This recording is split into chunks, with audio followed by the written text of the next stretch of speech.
Good morning, guys. It is August the 16th. I can't believe how fast this year has gone.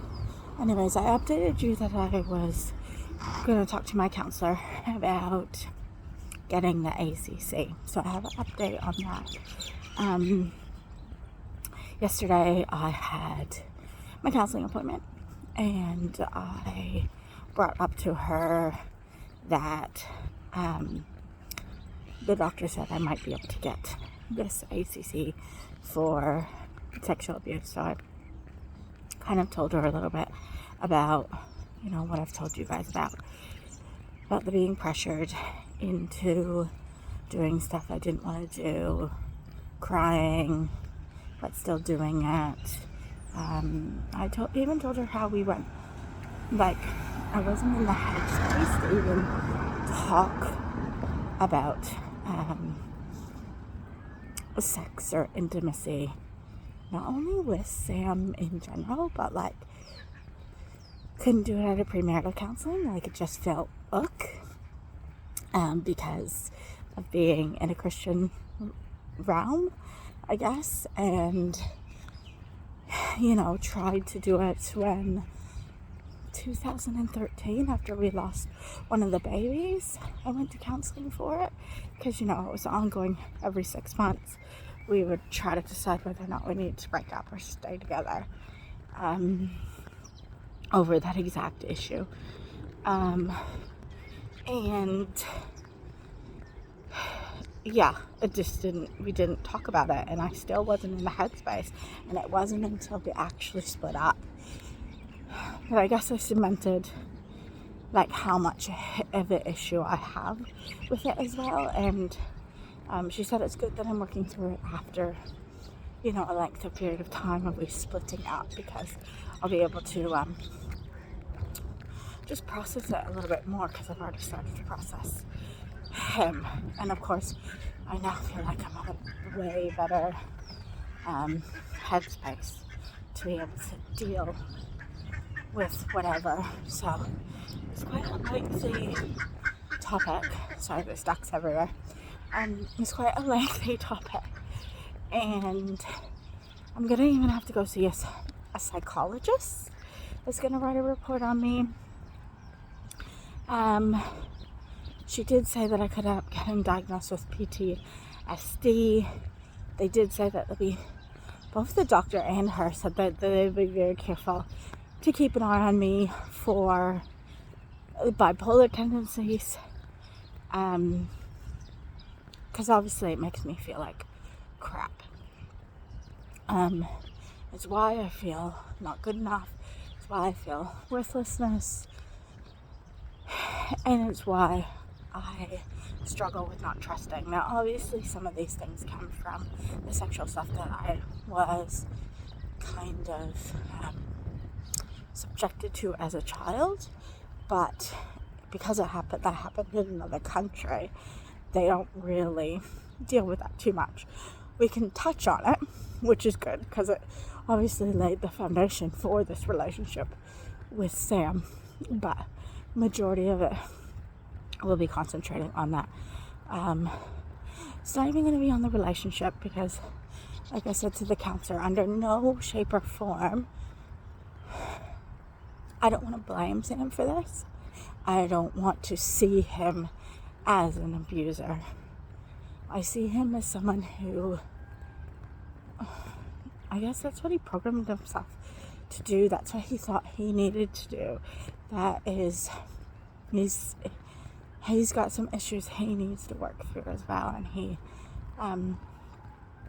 is a little bit sick with that kind of stuff. So I feel sorry for him. I still feel sorry for any future girlfriends, and whether or not he learns from me not to do that, I don't know. I mean, there's not very many girls out there that have such massive issues as me, so he might not even run into it again to the extent that we did, where there was so much pushing to do things, and I had set boundaries in the beginning, but those boundaries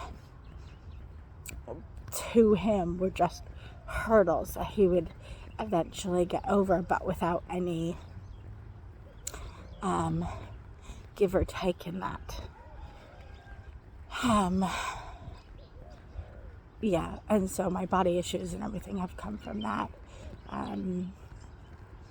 So yeah, I did tell her when I went to the doctors I was sitting at about a 10 and for depression, and I'm not sure what it's out of, whether it's out of 30 or 40, but she did say it was medium, and if I needed medication to come back to her. So I'm hoping not to have to go on medication.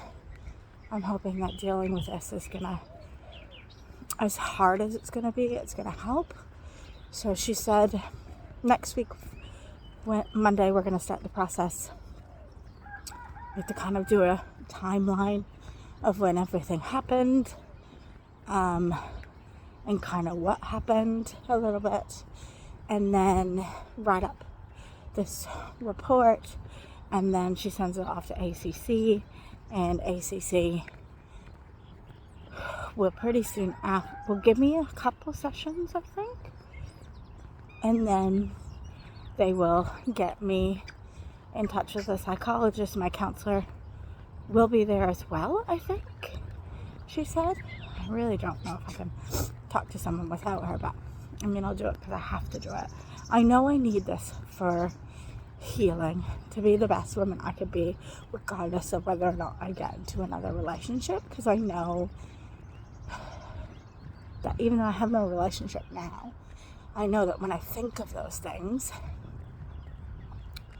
and I know like it filters into everything else, it's got that rippling effect where you feel worthless and you feel not good enough. And that's what I feel, and that's because I've had so many punches and so many failures, as to speak. It'll be nice if I get this kindy job, because then it will be something that I have wanted that I get, and I'm really scared to do it. Questions are overwhelming for that, but I'm hoping I get something. The 32 and a half hours is actually going to be perfect for me to actually be able to deal with this counseling stuff as well. And then obviously I've got a week of school holidays as well, so I'll just have a little bit more time for the next year before I go home, which would be, again, brilliantly perfect. And also I don't have to pay for it. Perfect. But I know this is an issue that I can no longer go under the carpet, and I'm finally able to talk about it without getting squeamish. And I'm hoping I'm not going to cry over any of it. But I 100% don't have a clue what is going to transpire, but I'm inviting God into the space for me to do it. Especially, like, I'm with a Christian counselor, so that's amazing, and I know she's pointed me back to him, like, not really pointed me because she doesn't sway, but like, talked a little bit about that. But the psychologist most likely won't be, so I really want God involved in it, especially the psychologist. I don't want this to have any kind of negative effect on Sam. I don't want his family to really know, even though I think they kind of do know that there was areas, but yeah, you just don't think about sexual abuse in this way. Apparently there's girls walking the top island to the bottom island for this exact purpose. So there's a Facebook group that I can follow, and I forget what she said it is, but it's basically standing against sexual abuse, but stuff that doesn't necessarily like you haven't found like you've been sexually abused, because sexual abuse is normally more of the like complete non-consent and rape of some kind. But yeah, that's the update, and yeah, I will talk to you guys soon. Thanks for going on to this very scary journey with me.